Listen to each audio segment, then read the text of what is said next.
Hello friends, welcome to my channel. বাংলাদেশের বিরুদ্ধে প্রথম টেস্টে প্রথম দিনে শেষে চাপে পড়ে যায় পাকিস্তান। বৃষ্টি বিঘ্নিত বুধবার ঘরের মাঠে সুবিধা করতে পারল না পাকিস্তানের ব্যাটাররা। যদিও পাকিস্তানের অধিনায়ক শান মাসুদের আউট নিয়ে তৈরি হলো বিতর্ক। এই টেস্টেও ব্যর্থ হলো বাবর আজম। প্রথম দিনে খেলার শেষে পাকিস্তানের রান 4 উইকেটে 158। প্রথম 4 ব্যাটারের মধ্যে 3 জনই রান পেল না রাওয়ালপিন্ডির 22 গজে। ওপেনার আবদুল্লাহ শরীফ শুরুতেই আউট হন হাসান মাহমুদের বলে। আয়োজকরা চাপে পড়ে যায় মাসুদ আউট হতেই। শরীফুল ইসলামের বলে ক্যাচ ধরেন উইকেটরক্ষক লিটন দাস। বাংলাদেশের আউটের আবেদনে সাড়া দেননি মাঠের আম্পায়ার অ্যাড্রিয়ান হোলস্টক। এই সিদ্ধান্তের বিরুদ্ধে আবেদন করেন বাংলাদেশের অধিনায়ক নাজমুল হোসেন শান্ত। তৃতীয় আম্পায়ার মাইকেল গগ আউট দেন মাসুদ করেন 6 রান। এই সিদ্ধান্তে খুশি হতে পারেনি পাকিস্তানের অধিনায়ক।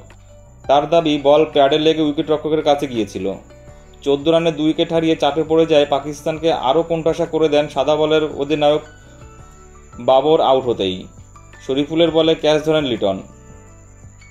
তার আউটের ক্ষেত্রে কৃতিত্ব দিতে হয় লিটন দাসকে। 16 রানে 3 উইকেট পড়ার পর পাকিস্তানের ইনিংসের হাল ধরেন ওপেনার সাইম আইয়ুব এবং সাউদ সাকিল। তাদের চতুর্থ উইকেটের জুটিতে যোগ হয় 98 রান।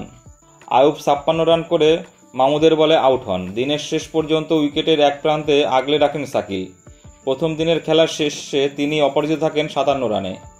22 গজের সঙ্গে তার সঙ্গী উইকেটরক্ষক ব্যাটার মোহাম্মদ রিজওয়ান। তিনি খেলেছেন 28 রানের ইনিংস। এদিন টেস্ট ক্রিকেটে পাকিস্তানের 65 বছরের পুরনো রেকর্ড স্পর্শ করল সাকিল।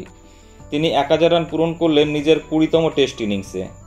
1959 সালে শহীদ আহমেদ ও তার 20তম টেস্ট ইনিংসে 1000 রান পূরণ করেছিল।